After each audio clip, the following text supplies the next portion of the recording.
Hello friends, मेरा नाम है भारती शर्मा और आज हम देखने वाले हैं क्लास 10 की हिस्ट्री का चैप्टर 1 का पार्ट 8, जिसमें हम लोग बात करेंगे the romantic imagination and national feelings.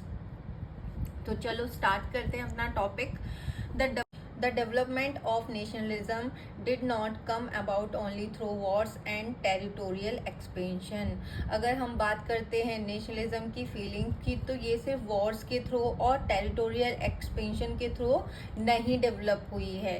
Culture played an important role in creating the idea of the nation. Culture ने बहुत बड़ा रोल प्ले किया है to creating the idea of nation के लिए, कि नेशन का जो आइडिया है उसको क्रिएट करने के लिए कल्चर ने बहुत बड़ा रोल प्ले किया है।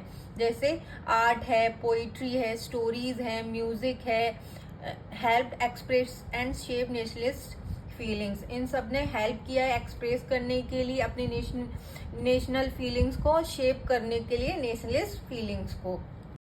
Let us look at romanticism. अब हम बात करते हैं कि रोमांटिसिज्म होता क्या है। A cultural movement which sought to develop a particular form of nationalist sentiment. तो रोमांटिसिज्म उसे बोला जाता है, ये एक कल्चरल मूवमेंट है जिसका जो ये कोशिश करता है to develop particular form of national sentiments को डेवलप करने की कल्चरल मूवमेंट कोशिश कर रहा है, प्रयास कर रहा है। Romantic artist and poet generally criticise the glorification of reason and science. जो रोमांटिक आर्टिस्ट हैं वो बेसिकली जो रीजंस हैं या साइंस है उसको क्रिटिसाइज करते हैं, वो इन चीजों को नहीं मानते हैं। कौन नहीं मानते हैं? जो romantic art. They focus instead of emotions. Science की जगह या लॉजिक की जगह वो किस चीज का यूज करते हैं? वो यूज करते हैं इमोशंस का, इंट्यूशंस का और मिस्टिकल फीलिंग्स का। बेसिकली उनके लिए साइंस के लिए कोई जगह नहीं है या लॉजिक के लिए कोई जगह नहीं है। जो रोमांटिक आर्टिस्ट हैं वो किस चीज में बिलीव करते हैं? इमोशंस में बिलीव करते हैं। जो आपको अपने देश के लिए प्यार होना चाहिए, आपको जो प्यार होना चाहिए अपने कल्चर के लिए। Their effort was to create a sense of shared collective heritage, a common cultural past as the basis of a nation. एक आर्टिस्ट का ये कोशिश है कि कैसे हम एक जो शेयर्ड कलेक्टिव हेरिटेज का जो सेंस है, अ कॉमन कल्चरल पास्ट है, उसको कैसे हम नेशन का बेस बना सकते हैं, आधार बना सकते हैं। Other romantics such as German philosopher John Gottfried Herder claimed that true German culture was to be discovered among the common people। एक रोमांटिक आर्टिस्ट थे जिनका नाम था जॉन गॉटफ्राइड हर्डर। उन्होंने ये क्लेम किया था कि अगर आपको जर्मनी का कल्चर देखना है ना, तो वो कहाँ पे मिलेगा? कॉमन लोगों के यहाँ पे मिलेगा। आप किसी कॉमन इंसान के यहाँ पे जाइए, वहां पे आपको मिलेगा। आप किसी राजा के यहाँ पे जाओगे या किसी अमीर आदमी के घर पे जाओगे तो आपको वहां पे जर्मनी का कल्चर देखने को नहीं मिलेगा। कॉमन लोगों को क्या बोलते हैं जर्मनी में? दास वॉक। It was through folk songs, folk poetry and folk dances that the true spirit of the nation was popularised.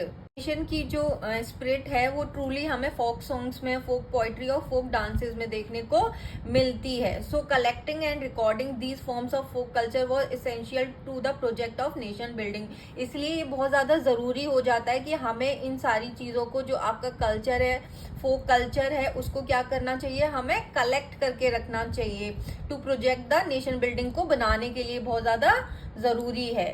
Emphasizes of vernacular language and the collective local folklore was not just to recover an ancient national spirit but also to carry the modern nationalist message to large audience who were mostly illiterate।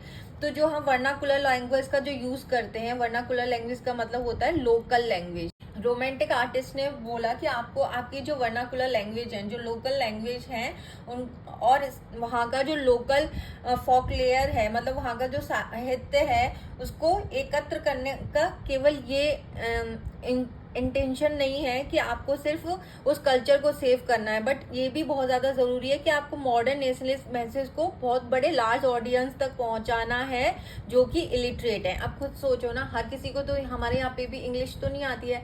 अगर मैं आपकी भाषा में ही आपसे बात करूं, हिंदी में बात करूं, या हम गांव में जाके उनकी भाषा में बात करें, तो इजीली कनेक्ट कर लेते हैं ना, और उनको समझ में आती है वो चीज। तो वही ये बोल रहा है कि वहाँ पे जो वर्नाकुलर लैंग्वेज है, जो वहाँ की लोकल लैंग्वेज है, और जो वहाँ का फोकलेयर है, जो वहाँ का साहित्य है, उसका जो एम है वो सिर्फ इतना नहीं है कि हमको नेशनलिज्म की जो फीलिंग है उसको वापस लाना है, बल्कि ये भी है कि जो मॉडर्न नेशनलिस्ट मैसेज है उसको लार्ज ऑडियंस तक कैसे पहुंचाना है, जो कि इलिटरेट है, जो कि पढ़ना लिखना नहीं जानते हैं या अदर लैंग्वेजेस जानते ही नहीं हैं।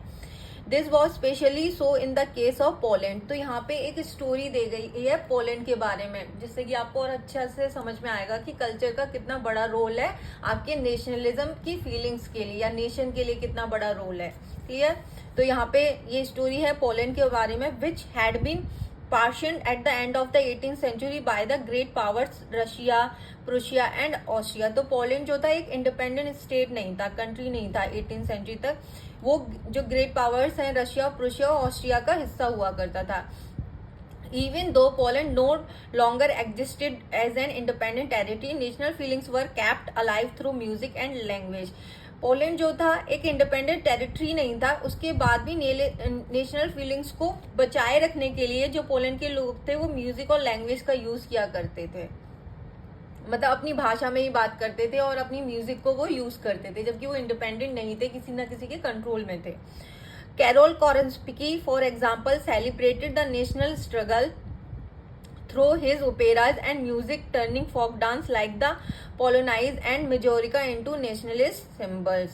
कैरोल कोरेंस्की जो थे वो सेलिब्रेट करते थे अपने नेशनल, कैरोल कोरेंस्की ने जो है अपने नेशनलिस्ट स्ट्रगल को दिखाने के लिए ओपेराज और म्यूजिक का यूज किया था, और उनका जो फोक डांस थे जिसे पोलोनाइज और मजूरिका बोलते हैं उनको नेशनलिस्ट सिंबल की तरह उन्होंने यूज किया था। किसने यूज किया था? कैरोल कोरेंस्की ने। Language to played an important role in developing nationalist sentiments. तो लैंग्वेज ने भी, अभी तक क्या देख रहे थे कि हम कल्चर यूज कर रहे थे, मतलब म्यूजिक यूज कर रहे थे या फोक डांस यूज कर रहे थे, फोक लैंग्वेज, फोक म्यूजिक, फोक लेयर्स, ये सारी चीजें यूज कर रहे थे। इसके अलावा लैंग्वेज भी बहुत बड़ा रोल प्ले कर रही थी डेवलप करने के लिए नेशनलिस्ट सेंटीमेंट्स को, भावनाओं को। अब एक जैसी लैंग्वेज, आप कहीं बाहर गए हो, एक बात समझो, आप कहीं बाहर गए हो, आपको इंडिया का कोई मिल जाए, है ना, तो आप खुद सोचोगे ना कि भाई हम दोनों की लैंग्वेज, तो ऑटोमेटिकली आपका कनेक्शन हो जाता है या नहीं हो जाता है? हो जाता है ना। तो उसी तरीके से after Russian occupation the polish language was force out of school. जब रशिया ने ऑक्यूपाई कर लिया, पोलैंड को कब्जा कर लिया, तो पॉलिश लैंग्वेज को क्या कर दिया गया? स्कूल से हटा दिया गया। And the Russian language was impose everywhere. और रशियन लैंग्वेज को हर जगह बोला गया कि आपको जो यूज करनी है वो कौन सी लैंग्वेज करनी है? रशियन लैंग्वेज को आपको यूज करना है।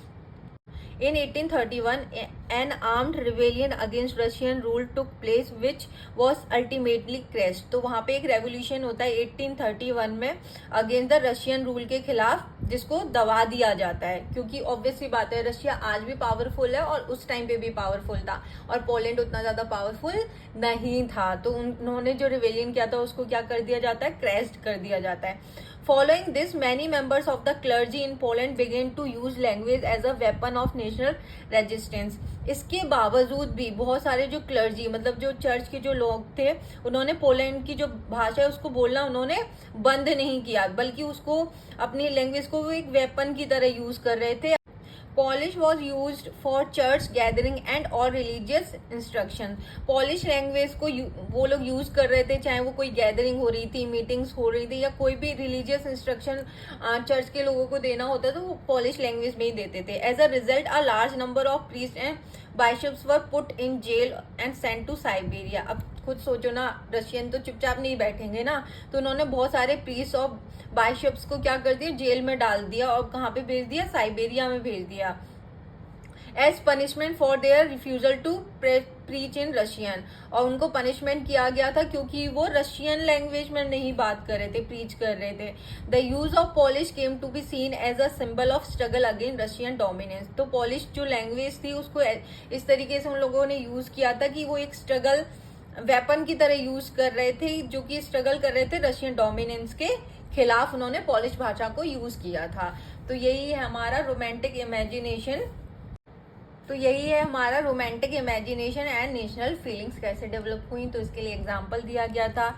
तो आई होप आपको आज का टॉपिक अच्छे से समझ में आया होगा। अगर आपको मेरी वीडियोस अच्छी लगती हैं तो प्लीज़ मेरे चैनल को सब्सक्राइब कीजिए, मेरे वीडियोस को लाइक करिए, और अगर आपको अच्छी लगती हैं तो कमेंट करिए, और नहीं भी अच्छी लगती हैं तो भी कमेंट करके मुझे बताइए।